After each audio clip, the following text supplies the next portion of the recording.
श्री गणेशाय नमः। कार्तिक महात्म्य 12वां अध्याय। श्री नारद जी ने कहा, तब जलंधर को अपनी खोज में आते देखकर इंद्र आदि देवता भय कंपित होकर वहां से भी भाग निकले। भागकर वह बैकुंठ से भगवान विष्णु के पास पहुंचे। फिर देवताओं ने अपनी रक्षा के लिए उनकी स्तुति की। देवताओं की उस दिन वाणी को सुनकर करुणा सागर भगवान विष्णु ने उनसे कहा, देवताओं, तुम भय को त्याग दो। युद्ध में मैं शीघ्र ही उस जलंधर को देखूंगा। ऐसा कहने के साथ ही भगवान गरुड़ पर जा बैठे। तब देवताओं सहित उन्हें युद्ध क्षेत्र की ओर प्रयाण करते देख समुद्र तनया लक्ष्मी के नेत्रों में जल भर आया और उन्होंने कहा, हे नाथ, यदि मैं सर्वदा आपकी प्रिय हूँ और भक्त हूँ तो मेरा भाई आप द्वारा युद्ध में कैसे मारा जाना चाहिए। इस पर भगवान विष्णु ने कहा, यदि तुम्हारी ऐसी प्रीति है तो मैं उसे अपने हाथों से नहीं मारूंगा, परंतु युद्ध में तो जाऊंगा ही, क्योंकि देवताओं ने मेरी बड़ी स्तुति की है।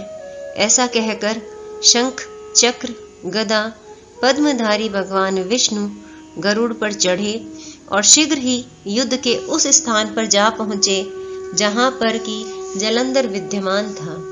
विष्णु के तेज से अर्पित देवता सिंहनाद करने लगे। फिर तो अरुण के अनुज गरुड़ के पंखों की प्रबल वायु से पीड़ित हो दैत्य इस प्रकार घूमने लगे जैसे आंधी से बादल आकाश में घूमते हैं। तब अपने वीर दैत्यों को पीड़ित होते देख जलंधर ने क्रुद्ध होकर भगवान विष्णु को अद्भुत वचन कहकर उन पर कठोर आक्रमण कर दिया। यहाँ से आगे की वार्ता वर्षा ऋतु की संपत्ति की द्योतक है। इसी के साथ कार्तिक महात्म्य का 12वां अध्याय पूर्ण हुआ। जय श्री कृष्ण। श्री गणेशाय नमः। कार्तिक महात्म्य 13वां अध्याय। नारद जी बोले, दैत्यों के तीक्ष्ण प्रहारों से व्याकुल देवता इधर उधर भागने लगे। तब इंद्र आदि को इस प्रकार भयभीत देखकर गरुड़ पर चढ़े भगवान युद्ध में आगे बढ़े। उन्होंने अपना शारंग नामक धनुष उठाकर बड़े जोर से टंकोर किया। त्रिलोकी शब्दित हो गई। पल मात्र में ही भगवान विष्णु ने हजारों दैत्यों के सिर काट गिराए। यह देखकर जलंधर के क्रोध की सीमा न रही। फिर तो भगवान विष्णु और जलंधर का महान संग्राम हुआ। बाणों से आकाश भर गया। लोग आश्चर्य करने लगे। भगवान विष्णु ने अपने बाणों के वेग से उस दैत्य की ध्वजा, छत्र और धनुष बाण काट डाले तथा एक बाण से उसकी छाती में प्रहार किया। इससे व्यथित हो उसने अपनी प्रचंड गदा उठा गरुड़ के मस्तक पर दे मारी। गरुड़ पृथ्वी पर गिर पड़ा। साथ ही क्रोध से उस दैत्य ने होठ काटे और भगवान विष्णु की छाती में भी एक तीक्ष्ण बाण मारा। इसके उत्तर में भगवान विष्णु ने उसकी गदा काट दी और अपने शारंग धनुष पर बाण चढ़ा चढ़ाकर उसको बींधना प्रारंभ किया। जलंधर भी उन पर अपने पहने बाण बरसाने लगा। उसी समय जलंधर ने भगवान विष्णु को कई पहने बाण मारकर वैष्णव धनुष को काट दिया। धनुष कट जाने पर भगवान ने गदा ग्रहण कर ली और शीघ्र ही जलंधर को खींचकर मारी भी, परंतु उस अग्निवत अमोघ गदा की मार से भी वह चलायमान न हुआ और मदोन्मत्त हाथी के समान उसे यानी गदा की मार को फूल की माला ही जाना। साथ ही उस युद्ध दुर्मद ने अत्यंत ही क्रुद्ध होकर एक अग्निमुख त्रिशूल उठाकर विष्णु पर छोड़ दिया।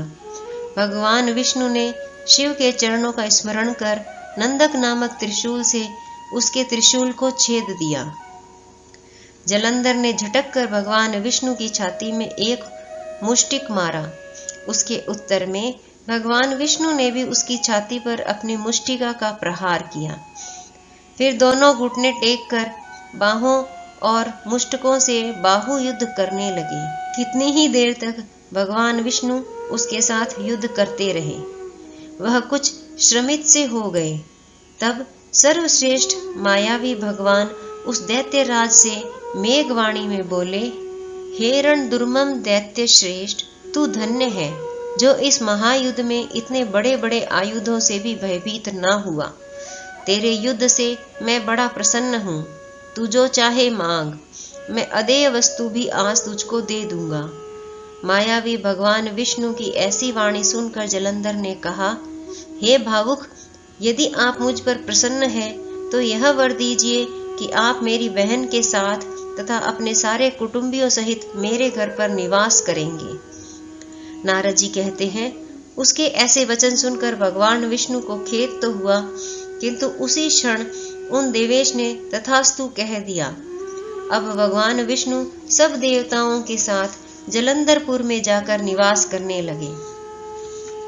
जलंधर ने अपनी बहन लक्ष्मी और देवताओं सहित भगवान विष्णु को वहां पाकर बड़ा प्रसन्न हुआ। फिर तो देवताओं के पास जो रत्न आदि थे उनके स्थानों पर दैत्यों को स्थापित कर जलंधर पृथ्वी पर आया। निशुंभ को पाताल में स्थापित कर दिया और देव, दानव, यज्ञ, गंधर्व, सर्प, राक्षस, मनुष्य आदि सबको अपना वशवर्ती बनाकर त्रिभुवन पर शासन करने लगा। उसने धर्मानुसार सुपुत्रों के समान प्रजा का पालन किया। उसके धर्म राज्य में भी सभी सुखी थे। इसी के साथ कार्तिक महात्म्य का 13वां अध्याय पूर्ण हुआ। जय श्री कृष्ण।